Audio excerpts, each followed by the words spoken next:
Hey, welcome back to Pop Culture Graveyard. I am Hollis, and today I'd like to pay tribute to the second most important album of 1991, Green Mind by Dinosaur Jr. Everybody knows what the most important album of 1991 was. But Green Mind was released in February of 1991, whereas Nevermind was released in late September of 1991. So for a few short months, Green Mind was looking like it was going to be the most important album of 1991. And 1991 was a hell of a year for music, because it was the year punk broke. Dinosaur Jr. and Nirvana, as well as Sonic Youth, the Ramones, and others, feature prominently in this documentary about how underground music took over the mainstream for one brief, shining moment, an all too brief moment. This is a kinder, gentler Dinosaur Jr. album. For that reason, some people do not like it. I think it is the culmination of everything I wanted from Dinosaur Jr. Everything came together here. The raw aggression was tempered by the slick production and musical execution.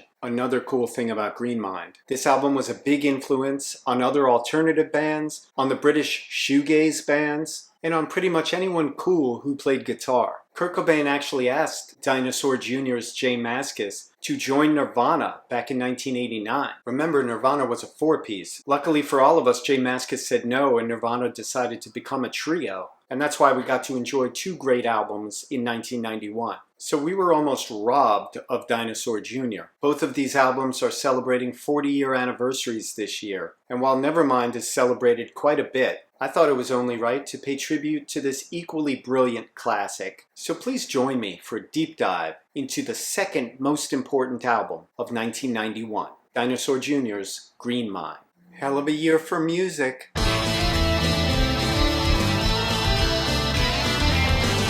Before we get started, I just want to give a shout out to my latest patron. Thank you, Alan. Thank you for jumping on board. I really appreciate the support. You are the best. If you would like to support Pop Culture Graveyard, please consider joining my Patreon. It's at patreon.com/popculturegraveyard. And thanks. You know, in many ways, Green Mind was a step forward no one saw coming. Dinosaur Jr.'s earlier albums were buried underneath as much of a sonic veil as Husker Du's early work. And that left us totally unprepared for Green Mind's relatively clean and clear production. Much like Nirvana, J Mascis never really changed his songwriting approach, only the execution in the studio on both sides of the mixing console. This is a kinder, gentler Dinosaur Jr. album. For that reason, some people do not like it. I think it is the culmination of everything I wanted from Dinosaur Jr. Everything came together here. The raw aggression was tempered by the slick production and musical execution. Dinosaur Jr. was always an insider's band, and even people who liked the band were at a loss trying to define them. Jay has always joked that the band set out to play ear-bleeding country, which is as good a definition as any. Amherst, Massachusetts born and bred, Jay's fake southern drawl is as much of a put-on as John Fogerty's was in Creedence Clearwater Revival. But Jay's Jazzmaster guitar and Big Muff pedal are way louder and more articulate than Jay's voice. And it's through his guitar solos that he expresses himself best. I have always loved this cover shot. It's of a girl named Priscilla, taken at Jones Beach in 1969, and the photographer's name is Jason Szabo. Incidentally, this album was not available on vinyl in the US. This is a 1991 European pressing.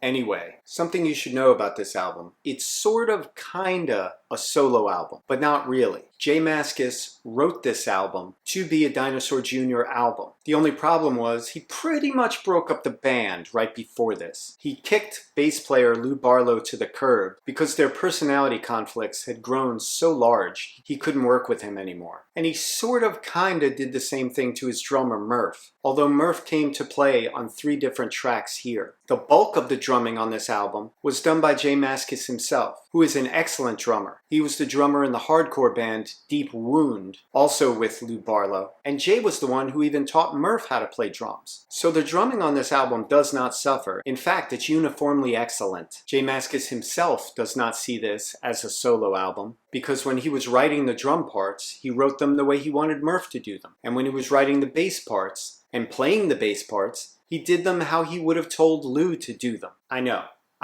but it made sense to him. Jay, in fact, plays all the instruments here, except for a few of the overdubs and some of the drumming. The lead-off track, The Wagon, seems to begin almost in mid-song, which immediately pulls you deep into this album's sound. Filled with plenty of guitar and vocal hooks, The Wagon is packed with so many different sounds jockeying for your ear. It almost sounds like 3 songs all at once. Once the chorus kicks in, everything goes into overdrive. The drums become deafening. The bass picks up the pace. And as the guitar's volume increases, we hear the ghost of another soloing guitar on top of it, playing whatever the hell it wants. The effect is dizzying and will put you back on your heels, especially if you listen through headphones. Jay is joined on guitar and backing vocals by Don Fleming. Don was in the band Gumball and also produced Sonic Youth, Hole, The Smithereens, and a lot of other cool bands. Anyway, this track is the first of 3 that feature Murph on drums, and he does a wonderful job. The lyrics to The Wagon almost speak to a relationship gone sour, or a relationship that never happened. I ring the doorbell in your mind, but it's locked from the outside. You won't see me. You won't see me. You don't live there anyway, but I knock on it all day. You won't see me. The song's brilliant because it sounds upbeat, and it's even got the vocal hook. Baby, why don't we? Baby, why don't we? As I see it, this is a song about trying to connect. And that's a refrain on a lot of these songs. He's trying his hardest to get this person on the same page as him. Here's a wagon. Get on it. For a guy with a reputation for being apathetic, there's an awful lot of pleading going on this album. The Wagon probably has my favorite ending of any Dinosaur Jr. song. It's all dying, wailing guitars and squealing feedback until the power's just cut off. The Wagon, incidentally, reached number 22 on the modern rock chart at a time when the mainstream rock chart had a top 10 that included Silent Lucidity by Queensryche and A Lil Ain't Enough by David Lee Roth.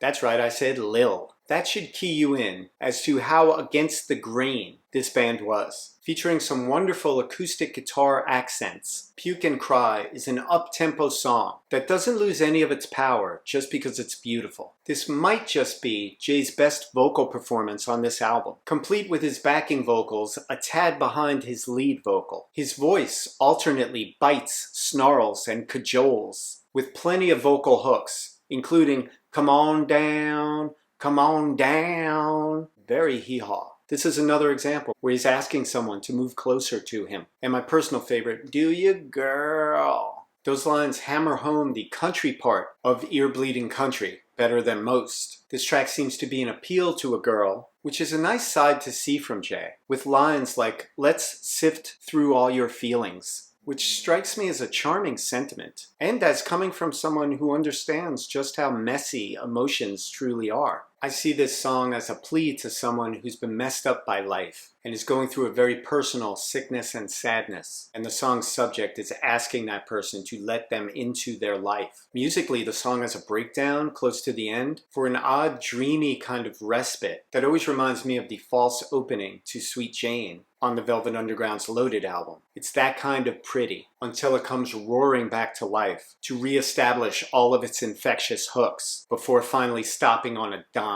Intertwining guitars, incessant drumming, and mind-thudding bass will pummel you into sweet submission on the murky Blowing It / I Live for That Look. 2 songs effortlessly intertwined back to back. The electric guitar is backed by an acoustic guitar, a formula that works on most of this album, and the lyrics to Blowing It are just perfect. For someone as notoriously uncommunicative as J Mascis is accused of being, I'm blown away by the unflinching honesty of a line like, "I don't know a thing to say to you." It's simple, it's plain spoken, and it's a great lyric. And for someone who supposedly has a massive ego, a lyric like, "Or am I blowing it again?" can't help but paint him as self-effacing and endearing. The second half of this pair, I Live for That Look, in lots of ways feels like an anti-love song. Of course, being J Mascis, it's not overt lyrically. The song has a carefree feel, but the lyrics are anything but carefree. Lines like, "Hey, I live for that look," are perfectly balanced with "Hey, get out of my head," and "Hey, be better this time." Alienation never tasted so good.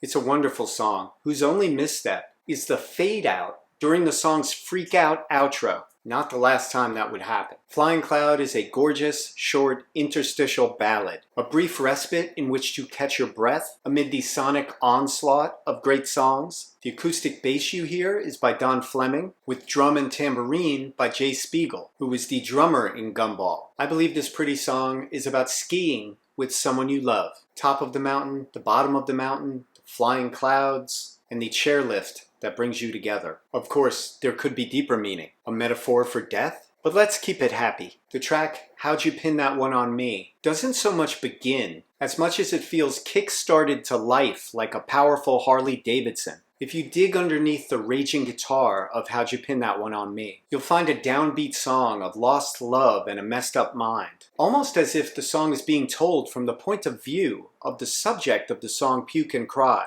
Especially the lines, I don't know why you see me. I don't know a thing to be. By the way, I can't believe the lines, my move or do I chuck it, stare it in the face or duck it, get me a bucket, happen in this song rather than Puke and Cry. That seems like a natural. This song could be seen as being about a romantic interest, but I like to see it as being about his ex-bass player, Lou Barlow, who was sniping at Jay in the press constantly, and who Jay had to keep running into given the small size of their indie music scene at the time. Especially Barlow-esque are the lines, tension running, how, what for, don't think I'm into you anymore, falling off the pace, run into you most every place, and I hardly go outside. After a few minutes of the musical maelstrom, Jay rips out one of my favorite solos on the whole LP. The solo is rough and barely restrained, and it's layered over what sounds like several other sloppy guitars at work. It creates a most lovely dissonance. Side 2, track 1, the power slot, goes to Water, a gorgeous mid-tempo tremolo twanger that sees Jay's croak of a voice convey more feeling here than people give him credit for. By the way, this song is the second appearance of Murph on drums, who does a fine job, albeit with the proviso that he's only playing what Jay told him to. That said, you wouldn't know it, because there's a spontaneity to Murph's work.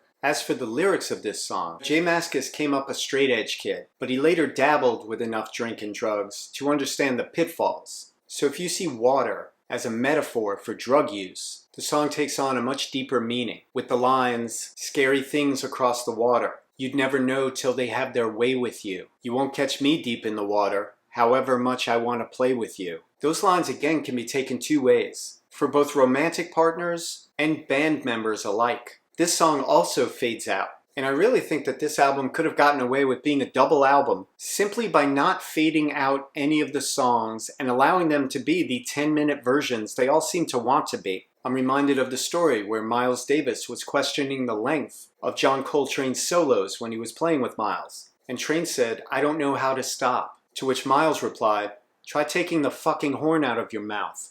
That's what the endings to a lot of songs on this album feel like. Jay just taking the horn out of his mouth. The fade-outs feel abrupt and unnatural. That said, there's only so much music that can fit on one record, so it makes sense, and none of the songs suffer because of the fade-outs. The next song, Muck, is, for lack of a better word, funky as hell. Muck is by far the easiest song to dance to on this album, and Jay's voice was never sexier. He's actually shadowing his own laid-back voice with a falsetto, and that effect produces, aside from Flying Cloud, the prettiest song on the album, with the repeated cries of its choruses going, hold back, hold back. Muck actually seems to be a celebration of J Mascis's own passive aggressiveness. When someone gets in his face, he just crawls into his mind and does not respond at all. And that's the genius trick of this album, is over and over again it conveys the feeling that it doesn't want to convey any feelings. The lovely Mellotron intro to the next song, Thumb, is played by engineer Sean Slade, and luckily it continues right through the song. Thumb perhaps sounds more like a hit song than any other here. It's a mid-tempo track with lots of flanging guitars and a heaping helping of vocal hooks, and it's pretty damned irresistible. If you've never heard this album, start by listening to Thumb. It should unlock the rest of the album for you. Conversely, if you listen to Thumb and you don't like it, it'll save you some time, because you won't like this album. The song's chorus goes, there never really is a good time. There's always nothing much to say. Pretty good, not doing that fine, getting up most every day. Has there ever been better lyrics for the slacker generation? I love the getting up most every day. He's not getting up every day, but most every day. Mwah. Perfect. Painted mostly as the guitar god that he rightfully is, I don't think Jay gets enough credit for his lyrics. For my money, Thumb features the most languidly luxurious guitar solo on the entire album. And again, the song is faded out. I like to imagine the original studio version being an hour long, kicking off with a high-pitched, "How you doing?" The title track and album ender, Green Mind, is one of my favorite songs on this LP. The lyrics to Green Mind, as well as the title, speak to someone who lives in his own head a lot, with lines like, "I've been picking through my thoughts." I think it's about Jay turning his jaundiced eye toward the scene that supported him as a guitar god, but also kept him in a sort of box. It's a scene also that Jay seems to have not felt much of a kinship with, as evidenced by the line, "Come to my side, and I'll introduce you to some of their kind." I think the song's subject wants to escape into a relationship to save himself from the scene. A very musically sophisticated song. Green Mind's chorus has different lyrics every time we hear it. My favorite stanza of the chorus sees Jay at his most plain-spoken. On a certain level, I think they're great, but on another, I can't relate to anything they do. I've been bouncing off the wall. I can't handle them for long. They're cool, but I need you. What? Are you kidding me? Those are lyrics. Jay saved one of his tastiest, face-melting guitar solos for this song, and it makes up in intensity what it lacks in length. And I think he's plugged into the board. The solo overwhelms the entire track. Deliciously nasty solo. It's got stank on it. So nasty. It really is the perfect track to end the album on. And if you know Dinosaur Jr.'s stuff before and after this album, but don't really know Green Mind, you are in for a treat. If you would like to explore further, I highly recommend Martin and Me. This is a 1995 solo acoustic tour that J Mascis did. This came out in '96. It's got great versions of Thumb, Blowing It, and Flying Cloud off of Green Mind that you may even wind up liking more than the album versions. It's also got covers, everyone from the Smiths to Leonard Skinner. The Martin, by the way, in Martin and Me is his acoustic Martin guitar. Highly recommended. For most of you, the best of Dinosaur Jr. should suffice. Ear Bleeding Country. It's a fantastic overview that includes several eras of the band, and I really think you'll love it. If you enjoyed this episode, please do me a favor and click the like button, and don't forget to subscribe, and I will see you next week with a lot more cool stuff.